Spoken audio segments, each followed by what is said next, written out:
Olá, querido e querida, paz seja convosco, seja bem-vindo a mais um vídeo aqui do meu canal no YouTube. Na aula de hoje nós vamos estudar o livro de Gênesis, capítulo 27 inteiro, todos os versículos. Então, peço que você faça a leitura aí na sua casa e vamos para a exposição do texto. Esse é um rico texto no livro de Gênesis que nos ensina três coisas principais: punição, pecados e soberania de Deus. É muito difícil para nós, como seres humanos, interpretarmos a punição que vem como consequência do nosso próprio pecado, ou aprovação, se você preferir, e aquela que vem do trono de Deus com uma finalidade específica, como quando Deus provou e tirou tudo de Jó para mostrar que ele era um servo perfeito, independentemente das circunstâncias. Aqui, esse texto nos mostra claramente as consequências que vêm do nosso próprio pecado, a punição e a provação, cuja responsabilidade é do próprio ser humano. Ainda assim, Deus atua soberano e na tessitura de toda essa história. Bom, o que vai contar esse texto? Isaac estava em idade muito avançada, com uma visão abalada. Não se sabe ao certo se ele já estava 100% cego ou no caminho para isso. Algumas traduções mais recentes o coloca já como cego. Mas sua visão estava bem debilitada e, sabendo que sua morte jazia à porta, ele precisava preparar o território para o seu herdeiro. Ele precisava agilizar e estruturar como seria a próxima descendência, assim como Abraão fez antes dele. O que conta o texto é que Isaac escolhe Esaú como o filho que deveria receber a bênção, que deveria receber esta herança. Ele vai dizer então para Esaú trazer uma caça, uma boa carne, preparar-lhe uma refeição e ele então faria ali a bênção, a transferência de bens. Rebeca, porém, escuta tudo isso e ela mesma trama um plano que aparentemente tem êxito neste capítulo. Ela fala então das intenções de Isaac para Jacó e trama uma maneira de que Jacó venha a receber a bênção no lugar de Esaú. Jacó, a princípio, fica preocupado que o seu pai iria descobrir, se ele fizesse de fato aquilo, que era se passar pelo seu irmão, como Rebeca propôs, de que na hora Isaac pudesse perceber e ele ficasse exposto naquela situação. Rebeca, porém, assume toda e qualquer responsabilidade que pudesse vir ali do que eles estavam planejando. Então, ela prepara a comida como de gosto do Isaac, ela veste seu filho Jacó para que se parecesse com Esaú, então ela o veste com as roupas de seu irmão, e então Jacó se achega junto a Isaac, que taticamente comprova ser Esaú. Ele pega em suas mãos, ouve a sua voz, lhe cheira e tem a impressão de que aquele de fato é Esaú e faz a transferência da bênção, que vai ocorrer aí nos versículos 27 a 29 do capítulo 27 do livro de Gênesis. É interessante que a bênção, no momento que ela é transmitida, ela é feita aqui no formato de poesia. A gente percebe que é esse gênero literário porque ele está espaçado de uma forma diferente na Bíblia. E a poesia no hebraico, ela tinha uma importância. Toda vez que se falava em poesia, chamava-se atenção para aquilo que estava sendo dito como algo muito importante. Então, é interessante a gente ter esse contexto de literatura lendo a Bíblia, pois toda vez que a gente está lendo um livro que não é de poesia, não é Salmos, não é Provérbios, e a gente vê a poesia, quer dizer então que era um momento que chamava bastante atenção, como o caso aqui. Então, Isaac faz a transferência de bens, dá a bênção a Jacó, achando que era Esaú, fala que ele seria abençoado, teria todo o trigo, exuberância da terra, e que os seus irmãos serviriam a ele. Ele seria o senhor de seus irmãos. Acontecendo isso, logo em seguida, quando Jacó sai da presença de Isaac tendo recebido a bênção, chega Esaú com a caça que ele tinha feito, prepara a refeição para o seu pai, e quando Esaú de fato chega-se ao seu pai, Isaac estranha. Ele diz que já tinha dado a bênção, então eles percebem que erroneamente Isaac havia abençoado a Jacó. E nesse momento Esaú brada dizendo: mas ele sempre vai implicar comigo, algo nesse sentido. Disse Esaú: não é com razão que se chama ele Jacó, pois já 2 vezes me enganou. Tirou meu direito de primogenitura e agora usurpou a bênção que é minha. Versículo 36 aí do capítulo 27. Então, Isaac percebe que havia sido enganado. Esaú vai pedir, vai clamar, suplicar para o seu pai para ele dar alguma bênção Mas Jacó já não poderia fazê-lo. Importante salientar que esse momento da bênção, da transferência de bens, era uma cerimônia e um ato civil. Logo, de fato, por mais que Isaac havia sido enganado, não teria como ele se arrepender e tirar aquilo que ele já havia concedido agora a Jacó e restituir a Esaú. Então, de fato, o que Isaac vai proferir a Esaú são apenas as sobras, o que restou, que já não era mais nada, porque ele havia deixado tudo a Jacó. Então, ele vai proferir em seguida a Esaú uma bênção: longe dos lugares férteis, da terra será sua habitação, sem orvalho que cai do alto, viverás da tua espada, servirás a teu irmão, e assim por diante. Esaú muito fica angustiado com essa bênção, que de fato de bênção não tem nada, e jura matar o seu irmão como consequência disso que ele tinha feito. Rebeca então fica muito aflita, uma vez que se Esaú de fato matasse a Jacó, não só ela teria perdido um filho, mas dois, porque pela lei da época, aquele que assassinava deveria também ser morto. Então, se Esaú assassinasse a Jacó, Esaú também deveria ser morto, por isso ela diz que não gostaria de perder dois filhos. Então, o que ela faz é ordenar que Jacó vá à casa de seu irmão Arão, lá em Padã Arã, muito distante, até que cessasse a ira do seu irmão Esaú, para que ele não corresse de fato nenhum risco de vida, e ela cuidaria de tudo. No momento que Esaú esquecesse toda essa história, ela providenciaria para que Jacó voltasse para a terra deles ali em Canaã em segurança. E o capítulo termina dizendo que era uma angústia muito grande a Rebeca ver as esposas etéias de seu filho Esaú. Portanto, ela também orienta, que a gente vai ver mais claramente no capítulo posterior, que de lá dessa terra Jacó também casasse, tomasse dentro da sua parentela uma esposa, para que ele não desposasse também nenhuma mulher cananeia. Diante de toda essa trama, a gente se pergunta se os fins justificam os meios, uma vez que Jacó consegue a bênção, consegue a herança de seu pai, mas por uma trajetória completamente pecaminosa. E é claro que não. E a Bíblia, Moisés deixa escrito explicitamente a provação e a punição que cada um dos 4 integrantes dessa família recebeu. Começando por Isaac, o seu pecado foi desobediência ao que Deus tinha falado. Deus tinha deixado muito claro desde o nascimento dos gêmeos de que o mais velho serviria ao mais novo, ou seja, era Esaú quem deveria servir Jacó. Deus deixava explícito que Jacó deveria ser o filho a continuar a promessa. Também durante todos esses longos anos, uma vez que os meninos aqui já tinham aproximadamente 40 anos de idade, Esaú já havia desposado 2 mulheres, e toda a sua vida que ele desenvolveu mostrava não ter apreço suficiente pelas coisas de Deus.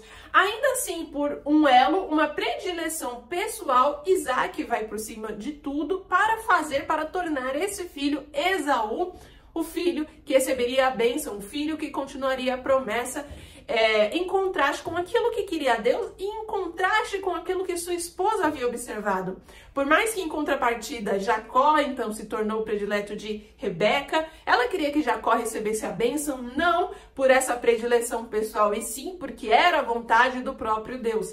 Mas Isaac demonstra não ter se conciliado e entrado em acordo com sua própria mulher, e tampouco dado ouvidos àquilo que foi ordem do próprio Deus. De um jeito ou de outro, ele queria, por seus próprios motivos, tornar Esaú o próximo descendente que continuaria a promessa. E o que Isaac colheu foi justamente a trapaça, a manipulação e ser completamente enganado. Então depois ele faz tudo, ele acha que o filho a qual ele concedeu a bênção era Esaú e no final das contas era Jacó. E ele percebe ter sido trapaceado. Deus age aqui dentro do pecado de todos, mas como consequência ao de Isaac, ele se vê completamente fora do controle dessa situação. Em Rebeca, nós vemos toda a manipulação. Ela arquiteta todo o plano e nos mostra aqui o pecado da mulher de querer dominar sobre o seu homem. Rebeca foi acometida de uma falta de fé, talvez a mesma que Sara vivenciou quando via que não estava tendo filhos, não conseguia gerar, suas idades estavam avançando, e ela coloca sua concubina para se deitar com Abraão e então gerar Ismael. De forma similar aos olhos de Rebeca aqui, o seu marido, apesar de tudo, apesar dela, apesar do que Deus havia mandado, não estava disposto a fazer o filho correto, Jacó, ser o continuador da promessa, e sim Esaú. Então ela mesma toma as rédeas da situação para que isso deixasse de acontecer. Porém, o que nós vemos como desfecho aqui é a separação familiar, o ódio de um irmão contra o outro, que só viria a ser remediado muito tempo depois, e ao contrário do que ela achou, que a ira de Esaú ao querer matar seu irmão duraria apenas pouco tempo e que depois ela mandaria resgatar Jacó lá de Padã Arã, para onde ele deveria fugir. Na verdade, Jacó passa décadas e décadas lá, porque ele também é provado ainda mais sobre essa situação. Ele também viria a ser enganado, assim como ele enganou a seu pai aqui. E Rebeca morre sem ver os seus filhos reconciliados, muito pelo contrário, vendo sua família desunida. Em seguida, em Esaú, nós vemos em primeiro lugar a deslealdade, pois ele aceita receber a bênção do seu pai, porém consciente de que já tinha vendido o direito de primogenitura a seu irmão há 2 capítulos atrás, ou seja, a ele nem lhe correspondia mais receber aquilo, mas ele continua e age como se fosse o injustiçado da situação. E por último, é claro, quando ele se ira e diz que mataria o seu irmão, nós vemos como ele é um homem superficial, entregue àquilo que os seus instintos e os seus desejos o impelem a fazer naquele momento. E também que o seu desejo pela bênção nunca foi por ser o filho da promessa, por continuar aquilo que Deus havia dito, de que por aquela família seriam benditas todas as nações, pois traria a genealogia de Cristo. O desejo de Esaú com aquela bênção era simplesmente receber a posse e se tornar o líder da família. Pois então ele colhe a consequência de que se houve, todo o trapaceio, toda a manipulação, que na verdade de uma certa forma era o caminho correto que as coisas deveriam ter seguido, porque a bênção de fato correspondia a Jacó, que comprou a primogenitura dele. Ele então passa a ser um homem que não colheria o fruto da terra de forma fértil, ele viria a habitar em regiões mais secas, e depois a gente vai ver, em capítulos posteriores, que Esaú foi habitar na região ali de Edom. Depois ele até mesmo muda o seu próprio nome para Edom. A sua descendência também torna-se uma descendência de caçadores, tendo que ir arduamente atrás do seu alimento. E por último, demonstrar esse mesmo sentimento de Caim, o irmão que quer assassinar o outro, o irmão que dá lugar à inveja, ao pecado e à consumação destes. Aqui nós vemos a tipologia clara de que no mundo há sempre 2 povos, aqueles que são os eleitos de Deus, que servem a Deus, e aqueles que servem ao pecado, logo são filhos do diabo, são descendentes da serpente. É por isso que o mundo e a igreja sempre estarão em conflito, assim deve ser até a consumação dos séculos. Por fim, Jacó, como o executor dos planos da sua mãe e mentiroso, é o que ele se torna aqui nessa situação. Assim como Abraão mentiu 2 vezes que Sara não era sua mulher, Isaac mentiu sobre Rebeca, aqui Jacó continuava. Ele mentiu dizendo ser o seu irmão para receber a bênção, quando na verdade ele não era. Agora Jacó tem que colher das consequências de se separar totalmente da sua família, viver sob o medo de um risco iminente de morte, caso seu irmão descobrisse sua localização. Essa insistência em sempre ser aquele que está em segundo plano, sempre ser aquele que pega no calcanhar do seu irmão, como é o significado do seu próprio nome. Mas as consequências de Jacó não se findam aqui. Nos capítulos posteriores nós vamos ver quando ele vai para Padã Arã junto a Labão, ele vai ser enganado, ele vai ser tratado muitos anos, e inclusive diretamente pelo próprio Deus, para que haja uma regeneração completa dessa sua personalidade. E ao término desse capítulo nos perguntamos: onde está Deus? Cadê ele? Moisés escreve de forma sábia, nos fazendo interpretar o texto e ver que ele está demasiadamente marcado com as ações humanas de fato. Mas Deus está garantindo, em primeiro lugar, que o seu plano continua ininterrupto, dentro do seu próprio tempo, como ele ordenou, através das ações humanas, sejam elas corretas ou incorretas. Pelo pecado de todos eles aqui, Deus continuou garantindo que, de fato, o que ele tinha dito que iria acontecer, Jacó, como o que continuaria a promessa, de fato, tornou-se realidade. Apesar disso, ele não é o autor direto de todos esses atos. Os próprios seres humanos, Rebeca, Esaú, Jacó e Isaac, são autores e então 100% responsáveis daquilo que também já ficou claro para nós, que eles começaram a colher dentro desse próprio capítulo, com a separação familiar, a falta de controle que Rebeca achou que tinha e na verdade não, morreu sem ver os seus filhos reconciliados, e Isaac perdendo o controle que ele achava que tinha diante daquela situação. O que fica principalmente de aplicação para nós é ver como o ser humano é difícil.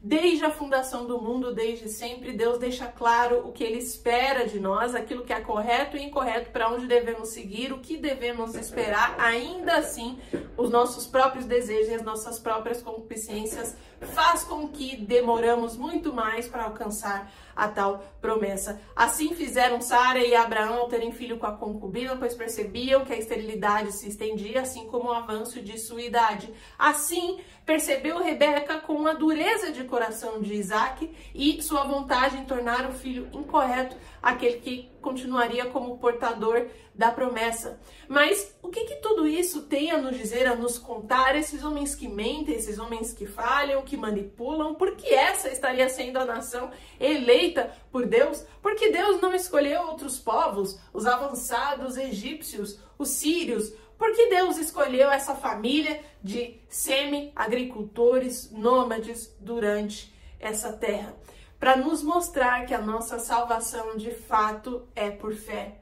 Não é por obras, para que nenhum homem se vanglorie. Apesar de que eu e você não somos etnicamente israelitas ou judeus, nós somos, como diz Paulo, seus descendentes espirituais. Carregamos esses mesmos males, quaisquer que sejam os pecados que você e eu temos, de alguma maneira ou outra se assemelha com algum desses 4 integrantes aqui. Assim nós somos, mas Deus, na sua infinita graça e benignidade, nos permite salvação através da fé. Então, eu espero que você tenha gostado desse vídeo, compartilhe com alguém que está estudando a Bíblia com você e, principalmente, eu te vejo na próxima.